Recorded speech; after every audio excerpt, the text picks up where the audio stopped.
Hai semuanya, kita kembali lagi dengan channel Kauri TV.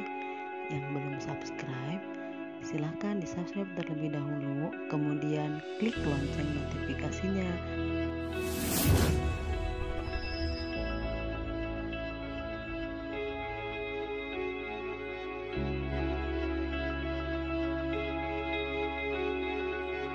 Kisah ini mencerminkan sebuah kehidupan sehari-hari. Kisah cinta seorang cleaning service dengan Andini, gadis cantik putri konglomerat. Episode 6, dan Mahdum pun mengenali mobil tersebut. Waduh, bagaimana ini? Aku sembunyi kemana? Kata Mahdum. Mobil itu adalah mobil milik orang tua Andini. Kenapa saya harus takut? Kalau memang Andini jodohku, Tuhan pasti memberikan jalan untuk hubungan kami, kata Mahdum. Sehingga dirinya lebih memilih diam di tempat tersebut, meskipun Andini sudah memperingatinya bahwa jika ketemu orang tuanya harus menghindar karena orang tuanya tidak merestui hubungan mereka. Mobil yang dikendarai orang tua Andini pun mulai mendekat dan semakin mendekat. Tiba-tiba ada orang yang duduk di motornya. Dia adalah Andini, lalu berkata, "Ayo cepat berangkat," kata Andini.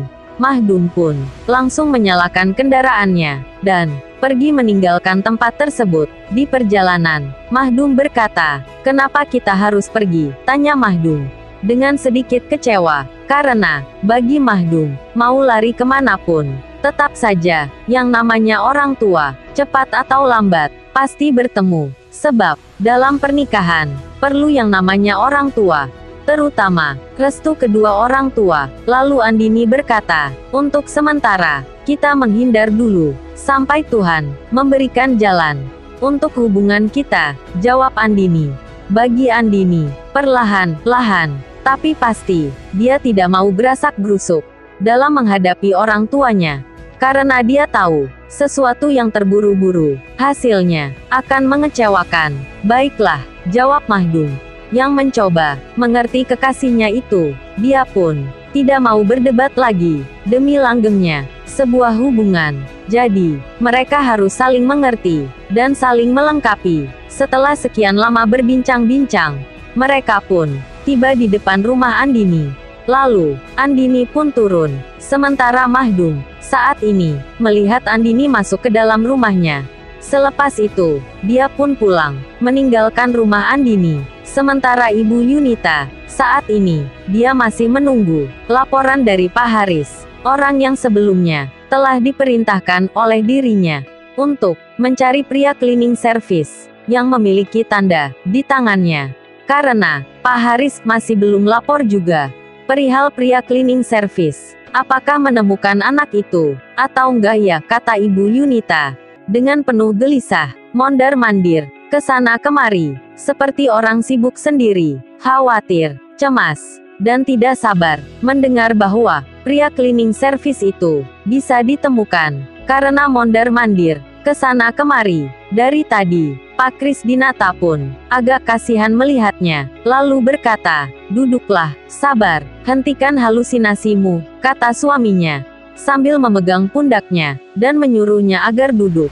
Ibu Yunita pun segera duduk. Pak Krisdinata terus-menerus menenangkan hatinya, menenangkan pikirannya, yang bermaksud agar tidak terlalu jauh dalam berhalusinasi. Ibu Yunita, sejak kehilangan anaknya, dia terus seperti ini, karena Mahdum adalah putra pertamanya, putra satu-satunya, sehingga membuat hatinya kalut sekali. Kemudian, Pak Krisdinata pun segera menelpon Pak Haris, yang saat ini masih berada di ruang kerjanya bersama sekretaris Pak Krisdinata. Mereka masih fokus mengerjakan untuk meeting besok.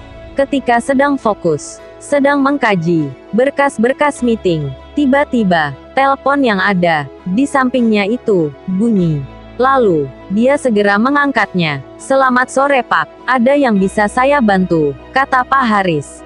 "Tolong segera ke ruangan saya," kata Pak Krisdinata, yang memintanya agar segera datang ke ruangan Pak Krisdinata. "Baik Pak, saya akan segera ke sana," jawab Pak Haris.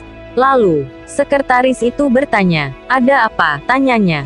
"Saya kurang tahu, mungkin akan menanyakan perihal meeting besok," kata Pak Haris.